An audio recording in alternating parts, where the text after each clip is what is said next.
Hello guys, আসসালামু আলাইকুম। আশা করি সবাই ভালো আছো। আমিও আল্লাহর রহমতে অনেক ভালো আছি।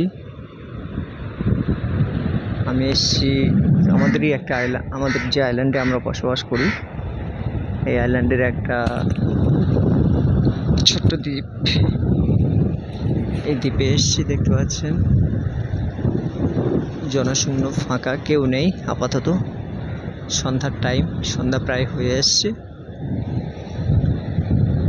এই জায়গাটা খুবই সুন্দর। এখানে সন্ধ্যা 7টা-8টার দিকে প্রচুর ভিড় হয়।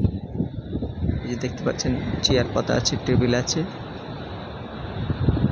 স্থানীয় যারা আছে, এটা একটা গ্রামীণ আইল্যান্ড, তারা এসে একটু বসে এখানে সন্ধ্যার উপভোগ করে। আমিও আসলাম একটু উপভোগ নিতে। যেদিকে চোখ যায় দেখতে পাচ্ছেন, যেমন মরুভূমি ধুধু করে, ঠিক তেমনই আইল্যান্ডের পানি, সমুদ্রের পানি ধুধু করছে। যেদিকে চোখ যায় শুধু পানি আর পানি, আর উত্তাল ঢেউ। আবার মাঝে মাঝে ডলফিনও দেখতে পাওয়া যায়। যখন বৃষ্টি হয় তখন ডলফিন দেখতে পাওয়া যায়। আর এগুলো ছোট ছোট বোট আছে এই সামনে, এগুলো এখানে স্থানীয় জেলেরা মাছ ধরতে যায়। আর যে বালিটা দেখুন, মালদ্বীপের ঐতিহ্যবাহী বালি। এটা অন্য অন্য দেশে পাওয়া যাবে না, দেখতে পাবেন না।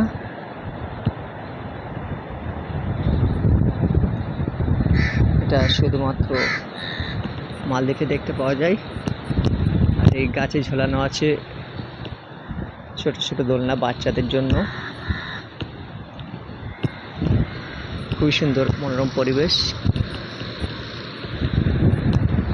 আর যেদিকে চোখ যায় সারিবদ্ধভাবে নারকেল গাছ, ডাব গাছ।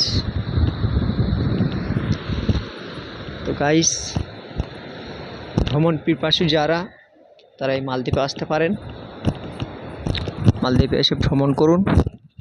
বিশেষ করে ভারতীয় এবং বাংলাদেশিদের জন্য অন অ্যারাইভাল ভিসা। আপনার হোটেল বুকিং থাকলে এবং আপনার ফ্লাইটের রিটার্ন টিকিট থাকলে, হোটেল বুকিং প্লাস ফ্লাইটের রিটার্ন টিকিট থাকলে আপনারা মালদ্বীপ ভ্রমণ করতে পারবেন সীমিত খরচের মধ্যে।